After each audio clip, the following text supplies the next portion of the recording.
오늘 제목을 한번 같이 읽겠습니다. 시작. 미래를 주관하시는 하나님. 오늘도 우리 주일학교와 동일한 본문을 가지고 말씀을 나누겠는데요. 우리 주일학교의 제목은 이러합니다. 여로보암 왕이 금송아지로 예배했어요. 우리가 지난 한 주를 강사를 모셔서 이 이야기가 무슨 이야기인가 싶으실 텐데요.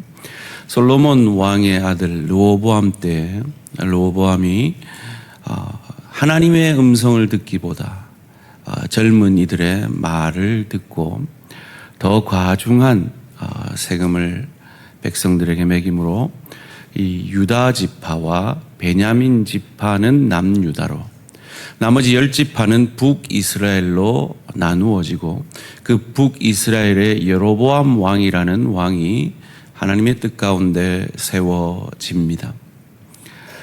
그런데 이 여로보암 왕이 두려워진 거죠. 왜냐하면 하나님을 예배하고 절기를 드리고 제사하는 이 성전이, 이 예루살렘 성전이 남유다에 있었기 때문입니다. 그래서 그는 북이스라엘의 가장 북쪽 단과 남쪽 베델에 이 금송아지를 만들어서 이것이 너희를 애굽에서 인도한 신이다라고 말하며 거기 제단을 만들어 거기서 다른 절기 그리고 다른 신을 여호와의 이름으로 섬기게 합니다. 그가 왜 그렇게 했을까요? 두려움 때문이죠. 지금은 내 편이지만 이 10지파가 자꾸 남쪽 성전으로 내려가면 남유다의 편이 될까봐 두려워진 겁니다. 마치 우리 모두에게 그런 두려움이 있듯이 말이죠. 그런데 그 두려움의 종착역은 어디입니까? 인간의 가장 큰 두려움은 죽음이죠. 근데 사실은 그 죽음도 미래에 대한 두려움일 것입니다. 어찌 해야 할까요? 오늘 제목이 뭐였죠?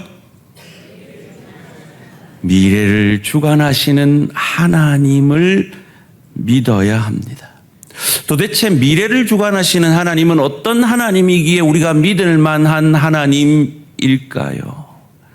이 여로보암은 그 미래를 주관하는 하나님을 믿지 못하고 이 단을 만들어서 우상 숭배를 합니다.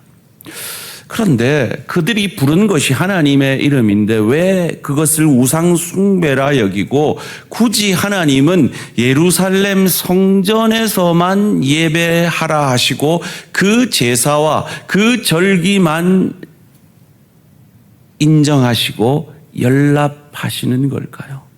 그럼 오늘 우리는 이 한국 땅에서 대한교회 예배당에서 드리는 이 예배는 도대체 어떻게 되는 것일까요? 첫 첩이 1000명이었던 솔로몬. 그러면 수많은 자손들이 있었을 것 같은데 참 놀랍게도 성경은 일남 이녀만 말하고 있습니다.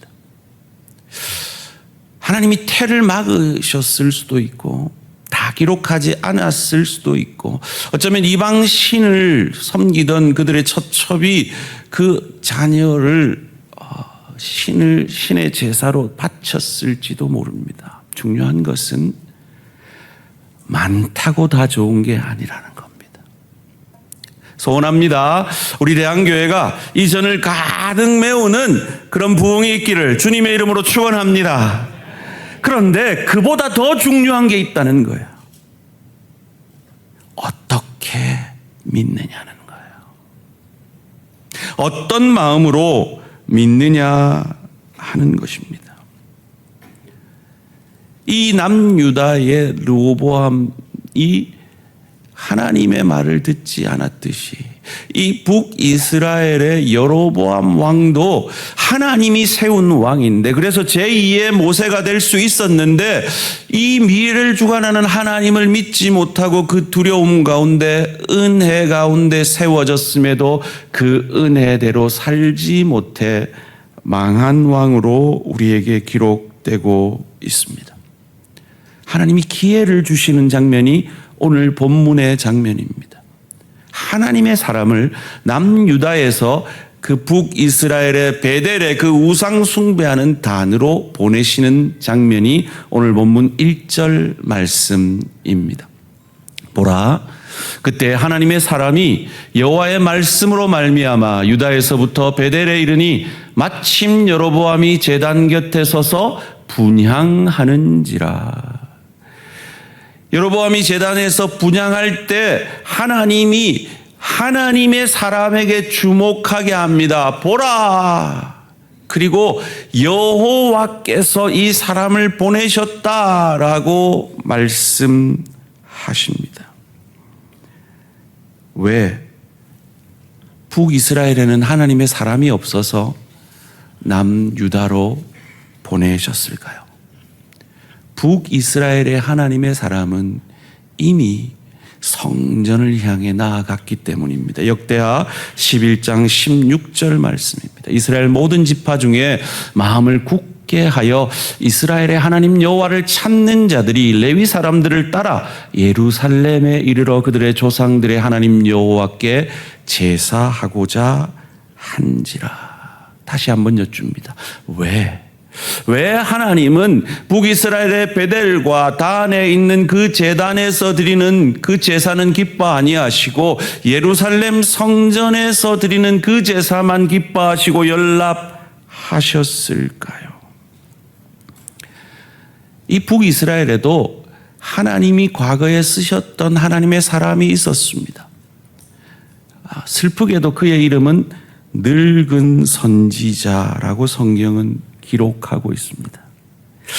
여러분, 좋은 명사에는 형용사가 필요하지 않습니다. 목사, 여기에는 형용사가 필요하지 않아요. 그런데 요즘 목사들이 부족해서 좋은 목사 되세요 라는 말을 합니다. 장로, 이 말에는 형용사가 필요 없는 말입니다. 그런데 좋은 장로 되세요, 좋은 권사 되세요, 좋은 집사 되세요 라는 말을 한다는 건 참 슬픈 일이죠. 선지자, 이 말로 족합니다. 그런데 늙은 선지자, 과거에는 하나님의 말씀을 받아 하나님의 말씀을 전했지만 지금은 그러하지 않은 사람. 사랑하는 성도님들, 여러분은 어떠합니까? 늙은 누구 되지 않으시기를 주님의 이름으로 축원합니다. 아니, 목사님, 내 늙었는데요. 그런 늙음이 아니라 더 이상 하나님의 음성을 듣지도 못하고 더 이상 하나님께 쓰임 받지도 못하는 그런 사람 되지 마시고 하나님 부르시는 그날까지 하나님 앞에 아낌없이 쓰임 받아 녹슬어 없어지는 인생 아니라 달아 없어지는 그런 인생 되는 저와 우리 모든 성도님들 되시기를 주님의 이름으로 축원합니다. 여로보암은 제사장을 자기 마음대로 임명했습니다. 그것이 가능한 것은 제사는 누구나 드릴 수 있었습니다. 그런데 그는 선지자를 임명할 수 없었습니다. 왜요?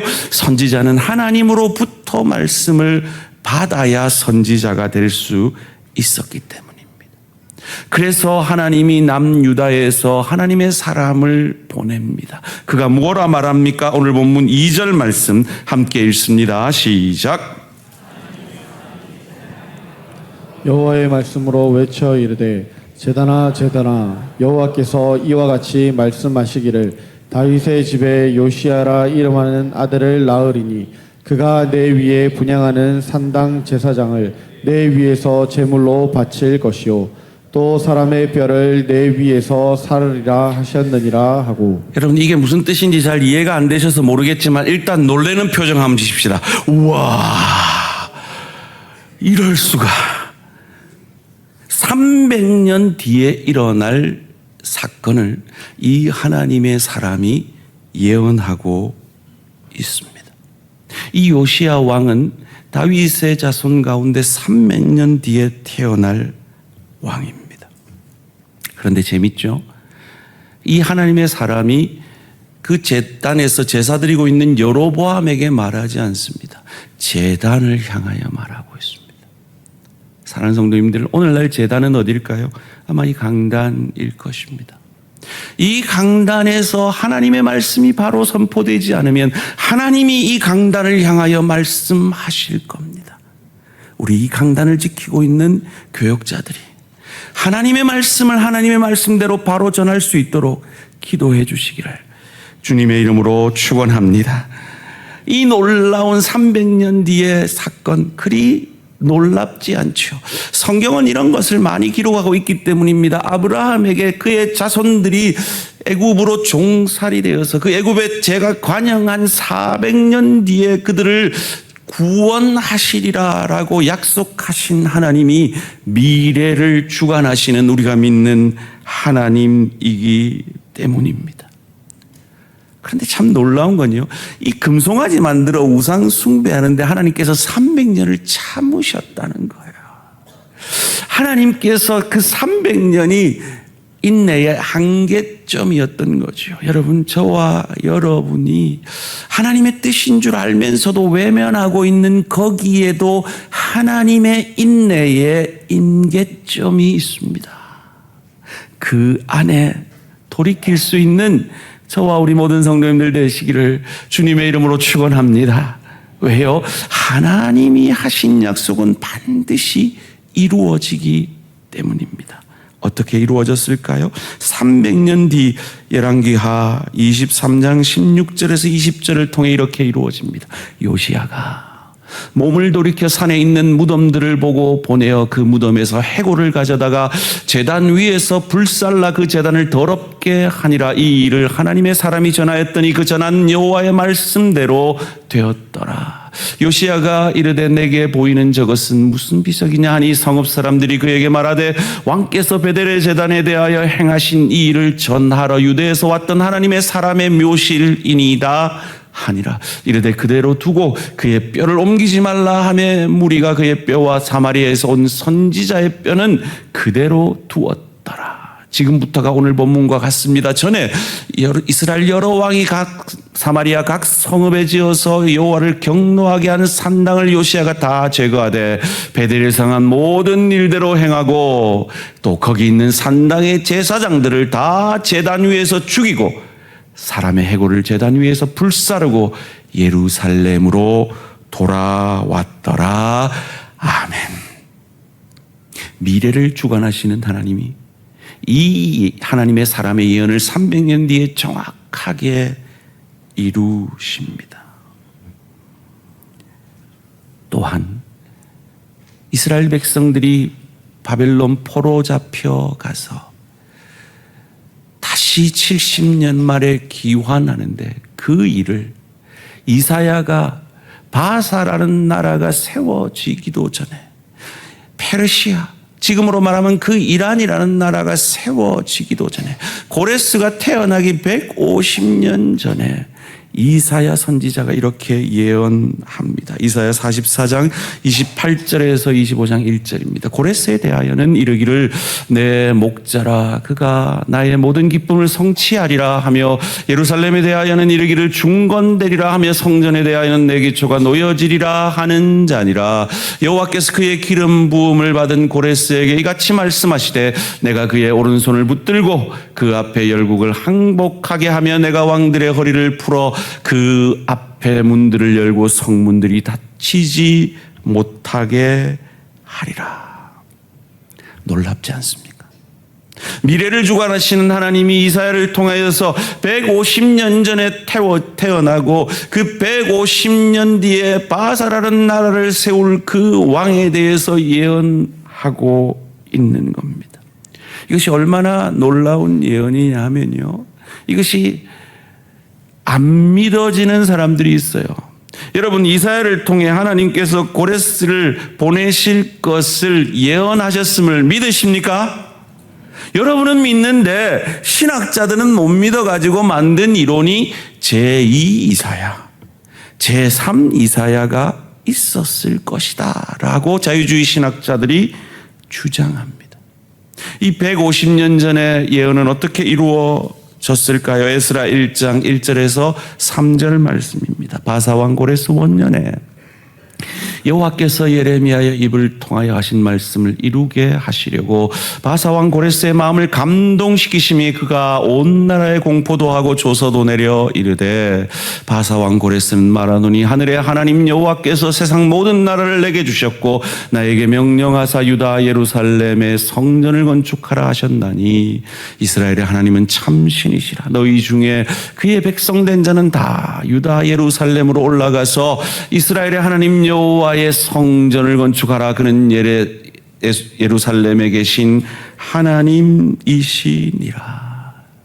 그럼 놀랍지 않습니까? 고레스가 태어나기 150년 전에 예언하신 그 예언의 말씀을 정확하게 이루고 계십니다. 도대체 고레스가 어떻게 이 일을 이루게 되었을까요? 이 고레스에게 이 자신이 150년 전에 하나님의 예언가를 통해 예언되었다라는 것을 말한 한 사람이 있었을 것이다라고 신학자들은 추측합니다. 그가 누구일까요? 다니엘서 12장 1절입니다. 다니엘은 고레스 왕 원년까지 있으니라. 고레스에게 이 놀라운 소식을 전한 사람이 있었을 것이라는 거죠. 여러분, 이것이 전도입니다. 4월 첫째 주 부활주일에 저희는 새가족 초청주일을 지냅니다. 사랑하는 성도님들, 기도로 잘 준비하셔서 믿지 않는 내 가족, 우리 VIP들 꼭 초청하시기를 주님의 이름으로 축원합니다.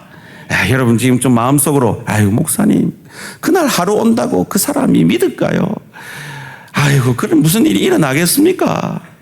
사실 저도 그런 생각이 들 때가 솔직히 있습니다. 그런데 지난 제자훈련 시간에 참 제가 놀라운 이야기를 들었어요.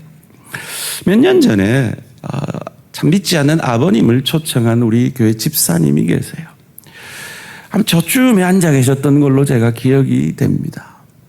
그때 그 아버님을 위해서 제가 기도하는 마음으로 정말 열정적으로 복음을 전했는데 그 다음 주부터 우리 교회 나왔을까요? 안 나왔을까요? 어떻게 하세요? 안 나오셨어요. 그리고 제가 언젠가 그 집사님에게 그 아버님 안부를 물어야지라고 생각하고 있었는데 바로 지난주 제자훈련에 저 묻지도 않았는데 그 집사님이 그 아버님의 안부를 말씀을 하시는 거예요. 그날 우리 교회에 와서 예배를 드리고 그 다음 주부터 지금까지 한 주도 빠짐없이 어머니가 출석하고 있는 교회에 다니고 계신다는 거예요. 할렐루야. 이것이 미래를 주관하시는 하나님이 이루시는 역사임을 믿으시고 성공적인 전도란 성령의 능력 안에서 예수 그리스도만 전하고 그 모든 결과는 하나님께 맡겨드리는 것임을 믿으시고 초청하시기를 주님의 이름으로 축원합니다. 여러분 지금 이 이야기, 이 고레스의 이야기가 신화, 즉 성경에만 나오는 믿지 않는 사람들이 믿지 않는 신화 같은 이야기일까요? 역사일까요? 바벨론 유적이 지금도 발굴되고 있는데요. 1879년에 이 점토로 만들어진 원통형 토판인 이 불리기를 고레스 원통, 키루스 실린더라고 불리는 이 원통이 발견되었습니다. 이 원통은 고대 근동 국왕들이 중요한 선언이나 칙령을 기록하는 데 사용했다고 해요. 이 원통의 내용은 이렇다고 합니다. 정복 지역에 있는 다양한 민족의 신들을 기념하기 위한 예배당을 재건하라. 그를 통해 유대인 포로들을 석방하고 예루살렘 성전 재건을 허락하는 내용이라는 거죠. 역사입니다. 신화가 아닙니다. 그 역사를 에스라가 이렇게 기록합니다. 에스라 1장 1절 말씀 함께 읽습니다. 시작. 바사왕 고레스 원년에 여호와께서 예레미야의 입을 통하여 하신 말씀을 이루게 하시려고 바사왕 고레스의 마음을 감동시키심에 그가 온 나라에 공포도 하고 조서도 내려 이르되 이것이 성경에만 있는 것이 아니라 역사적 증거로 존재한다는 거죠. 그래서 이 고고학의 19세기 고고학의 아버지라고 불리는 윌리엄 패트리라는 사람이 이렇게 말했습니다. 고고학을 알면 알수록 성경의 가치는 커진다라고 말이죠. 사랑하는 성도님들, 성경은 신화가 아닙니다. 역사입니다. 미래를 주관하시는 하나님이 써 내려가신 역사입니다. 그런데요, 이 미래를 주관하시는 하나님이 써 내려가시는 역사가 고레스에게만 있는 일이 아닙니다. 예레미야도 이렇게 고백합니다. 예레미야 1장 4절 5절 말씀입니다. 여호와의 말씀이 내게 임하니라 이르시되 내가 너를 모태 짓기 전에 너를 알았고 내가 배에서 나오기 전에 너를 성별하였고 너를 여러 나라의 선지자로 세웠노라 하시기로. 예레미야에게 향하여서 하나님은 동일하게 과거, 현재, 미래를 주관하시는 하나님이시라는 겁니다. 다윗도 시편 139편 16절에서 이렇게 고백합니다. 내 형질이 이루기 전에 주의 눈이 보셨으며 나를 위하여 정한 날이 하루도 되기 전에 주의 책에 다 기록이 되었나이다. 조금 전에 저희가 찬양했고 설교 후에 우리가 찬양하게 될 내 이름 아시죠? 라는 이 찬양은 토미 워커라는 유명한 CCM 가수가 작시한 곡입니다. 그가 필리핀의 어느 고아원을 방문을 여러 차례 했는데 그 고아원을 갈 때마다 한 고아가 자기를 향하여서 계속 묻더래요. 내 이름 아시죠? 내 이름 아시죠? 라고요. 그런데 그때 그에게 떠오른 말씀이 이사야 49편 16절이라고 합니다. 내가 너를 내 손바닥에 새겼고. 그래, 하나님은 저 고아의 이름까지 아시는 하나님이야. 그 은혜로 지은 찬양이 내 이름 아시죠? 라는 찬양입니다. 영어로는 I have a maker. 나는 창조자를, 나는 나를 만든 자를 가진 사람입니다. 라는 고백인데요. 우리도 한번 해봤으면 좋겠어요. 여러분 가슴에 한번 손을 얹으실까요? 그리고 이렇게 한번 고백해 보겠습니다. 자기 이름을 넣어서요. 아무개야, 내가 내 이름을 안다. 시작. 성권아, 내가 내 이름을 안다. 성권아 따라 하지 마시고 아무개 하지 마시고 자기 이름 넣어서 진짜 믿으시고 하나님 나를 아세요 믿으시고 고백합니다. 다시요. 시작. 성권아, 내가 내 이름을 안다. 그렇습니다. 하나님은 우리의 이름을 아십니다. 우리의 과거를 아시고 우리의 현재를 주관하시고 우리의 미래 또한 주관하시는 하나님이 우리가 믿는 하나님이십니다. 하나님이 북이스라엘을 회개케 하기 위해 보낸 하나님의 사람이 예언을 합니다. 3절 4절 말씀 함께 읽습니다. 시작. 그날에 그가 징조를 들어 이르되 이는 여호와께서 말씀하신 징조라. 제단이 갈라지며 그 위에 있는 재가 쏟아지리라 하매 여로보암 왕이 하나님의 사람이 베델에 있는 제단을 향하여 외쳐 말함을 들을 때에 제단에서 손을 펴며 그를 잡으라 하더라. 그를 향하여 편 손이 말라 다시 거두지 못하며 제단이 무너지리라 하나님의 사람이 선언하니까 여로보암이 그걸 말리려고 손을 들다가 그 손이 말라 버립니다. 다시 거두지 못하게 된 것이죠. 우리 제자훈련생들 가운데 이 3기 가운데 제가 볼 때마다 감동이 되는 한 집사님이 계십니다. 그분은 1년 전에 뇌경색이 와서 참 참 글씨를 쓰기가 힘드시고 옷을 스스로 입기도 힘드신 분이십니다. 그런데 그분이 제자 훈련을 신청하셔서 참 그 자리를 지켜내실 때 제가 참 마음으로 참 감동이 됩니다. 그분이 지난주에 본인이 왜 이 어려운 가운데 제자 훈련을 신청하셨는지 간증을 하시더라고요. 본인은 언제나 건강할 줄 알았다는 거죠.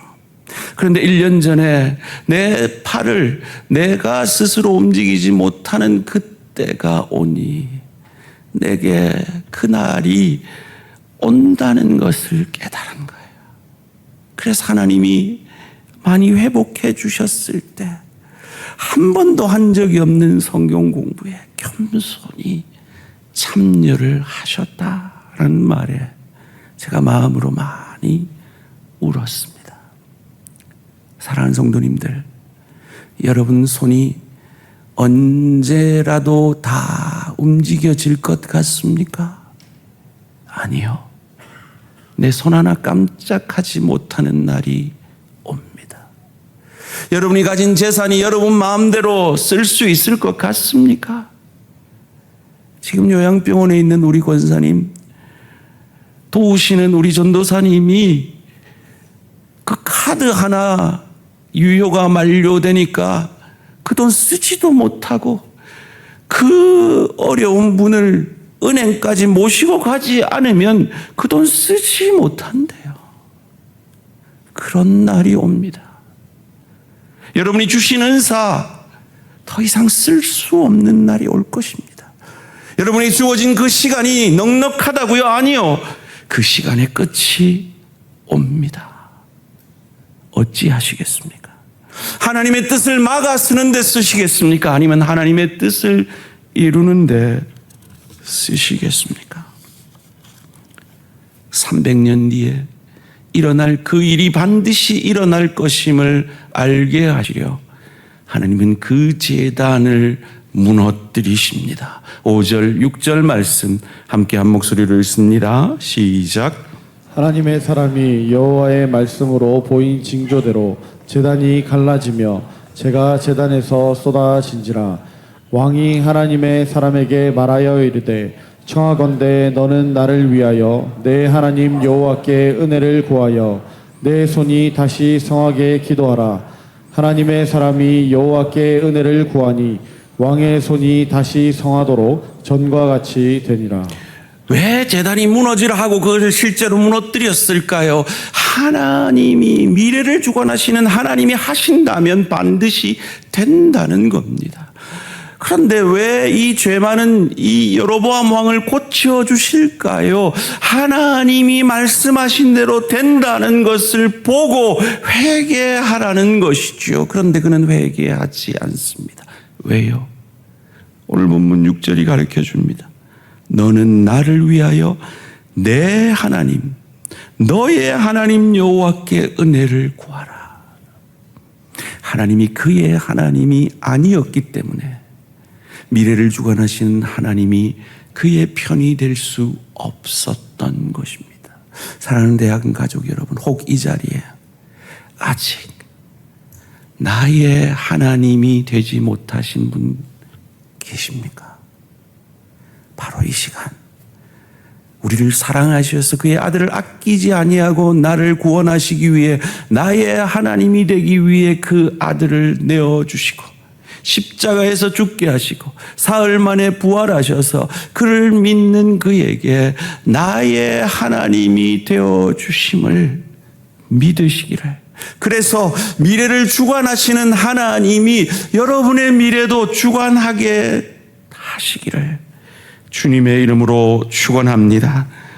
이어지는 본문에서 이 하나님의 사람은 여로보암 왕의 유혹에 당신의 재산의 반을 줄지라도 나는 당신의 유혹에 빠지지 않고 하나님이 명령한 대로 다른 길로 바로 유다로 돌아갈 것이다 하고 돌아갑니다. 그런데 여로보암 왕의 유혹은 이겼는데 늙은 선지자의 유혹에 넘어져서 죽고 맙니다.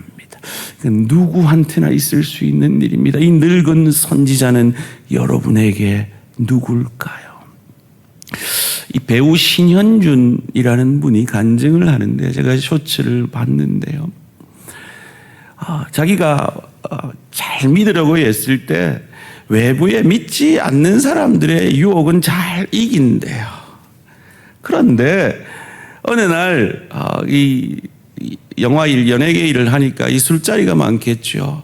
그때 자기는 콜라를 마시고 있는데 탁 선배가 술 한 잔 따라주면서 마셔. 나도 장로야. 그런데요. 거기에 넘어진다는 거죠. 누구한테 넘어집니까? 가장 가까운 이에게. 그 가까운 이가 내게 늙은 선지자일 수 있다라는 겁니다. 여로보암은 나의 하나님이 되지 못해서 결국 회개하지 못하고 그의 생을 마감합니다. 오늘 보면 33절, 34절 말씀입니다.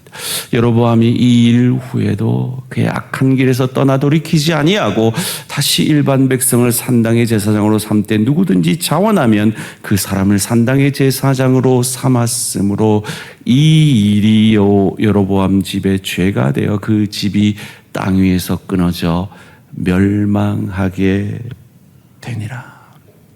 여러분은 어떠십니까? 여로보암은 죄 지어서 망한 게 아닙니다. 우리도 다 죄 짓잖아요. 그런데 그 죄를 짓고 하나님의 왕 되신 주님 되심을 고백하지 못하여 돌이키지 못했기 때문에 그는 멸망의 길을 간 것입니다. 그렇다면 이 북이스라엘의 여로보암도 죄인이지만 르호보암도 죄인이고 그 자손들도 죄인이잖아요. 그런데 왜 이 북이스라엘의 왕가는 계속 바뀌는데 이 남유다의 다윗의 자손의 이 왕가는 계속 그냥 두시느냐 말이에요. 하나님의 약속 때문이죠. 역대하 7장 17절 18절 말씀 함께 읽습니다. 시작. 내가 만일 내 앞에서 행하기를 내 아버지 다윗이 행한 것과 같이 하여 내가 내게 명령한 모든 것을 행하여 내 율례와 법규를 지키면 내가 내 나라 왕위를 견고하게 하되 전에 내가 내 아버지 다윗과 언약하기를 이스라엘을 다스릴 자가 내게서 끊어지지 아니하리라 한 대로 하리라. 근데 이 말씀대로라면 솔로몬은 넘어졌잖아요. 그러니까 이 약속을 지킬 필요가 없잖아요. 그런데 하나님은 이 약속 이전에 다윗에게 주신 구약 성경 가운데 가장 중요한 구절이라고 말씀드렸죠. 사무엘하 7장 15절 16절에 약속을 주셨기 때문이죠. 내가 내 앞에서 물러나게 한 사울에게서 내 은총을 빼앗은 것처럼 그에게서 빼앗지는 아니하리라. 내 집과 내 나라가 내 앞에서 영원히 보존되고 내 왕위가 영원히 견고하리라 하셨다 하라. 왜 이 약속을 주셨습니까? 다윗의 자손을 통해 메시아 그리스도 구원자를 하나님이 보내실 것이기 때문입니다. 자, 그렇다면 왜 그렇게 정성 들여서 다안에서 베델에서 제사 드리는 그 제사는 받지 아니하시고 꼭 예루살렘 성전에서 드리는 제사만 받으시는 것일까요? 이 성전은 오실 메시아에 대한 예표이기 때문입니다.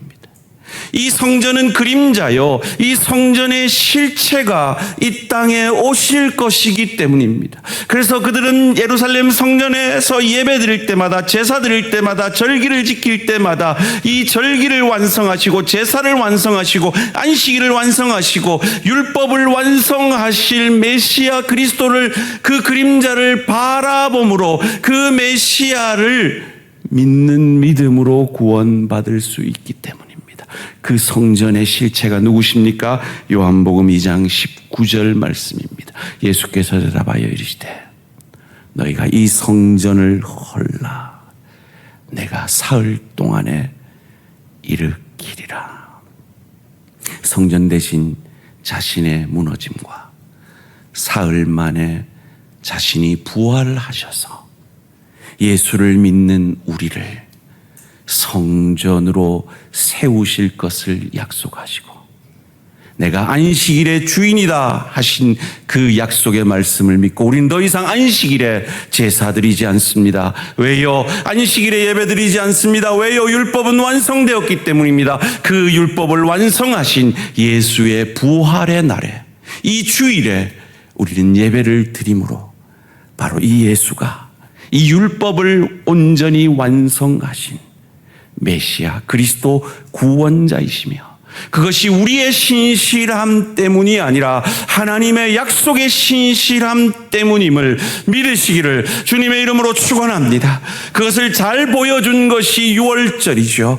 유월절을 드리는 그 집 안에 그 사람들의 상태와 아무 상관없이 그들이 오실 메시아를 바라보고 바른 그 집 문지방에 바른 그 어린 양의 피를 보고 패스오버 유월하신 것처럼 미래를 주관하시는 하나님이 우리가 아무리 부족해도 아무리 연약해도 우리 안에 계신 예수를 바라보고 정죄의 사자를 유월하게 하실 것임을 믿으시기를 주님의 이름으로 축원합니다. 그래서 예수님이 부족한 우리에게 말씀하십니다. 성곤아, 나는 내 이름을 안다. 그 말은 무슨 말입니까? 나는 네가 지난 주에 지은 그 모든 죄를 안다. 그럼에도 불구하고 나는 너를 사랑한다. 너의 있는 모습 그대로를 사랑한다. 그러기에 너도 너를 그렇게 사랑해 주지 않으련, 너도 너의 배우자를 그렇게 사랑해 주지 않으련, 너도 너의 부모를 너의 자녀를 그렇게 사랑해 주지 않으련, 너의 동료와 너의 지체를 내가 너의 부족을 알면서도 네 이름을 알면서도 있는 모습 그대로 사랑해 주었다. 그를 그렇게 안아주지 않으련 우리에게 말씀하고 계신 것입니다. 말씀을 맺겠습니다. 지난 우리 태국 단기 선교팀이 참 친해졌어요. 그래서 오늘 오후 예배 마치고 우리끼리 밥 먹어요. 부럽죠? 부러우시면 다음 단기 선교는 꼭 같이 가시는 걸로. 저희가 단기 선교를 갔을 때 새벽에 내렸습니다. 그런데 제가 리더를 하면서도 아무 걱정 안 했어요. 왜요?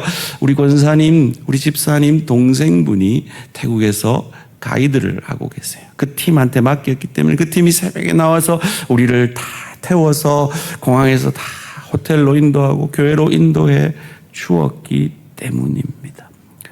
어디 낯선 여행지 가면 거기 가본 사람이 있으면 든든하죠. 거기 사는 사람이 있으면 더 든든합니다. 그런데 우리의 시간은 어떻습니까? 우리 중 그 누구도 미래를 살아본 사람은 아무도 없습니다.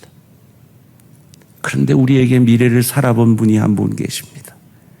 그분이 누구십니까? 미래를 주관하시는 저와 여러분의 하나님이십니다. 그리고 그분이 미래에 우리가 지을 모든 죄를 아시면서도 우리를 사랑한다 하십니다.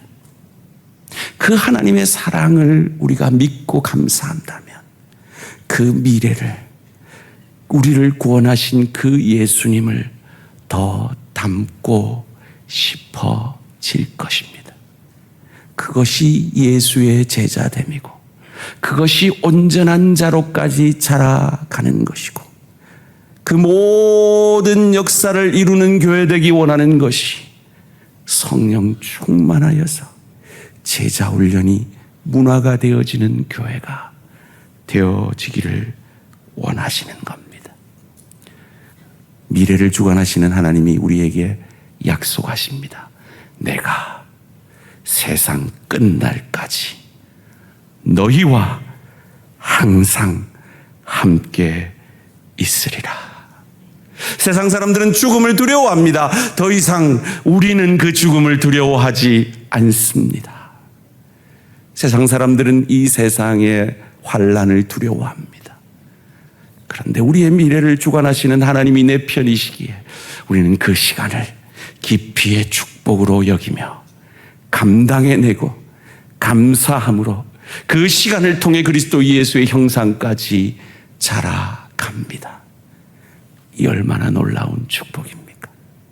이 한 주간도 여러분의 미래를 주관하시는 그 하나님을 믿는 그 든든한 믿음으로 그 넉넉함을 가정으로 일터로 주의 교회로 흘려보내는 저와 우리 모든 성도님들 되시기를 주님의 이름으로 축원합니다.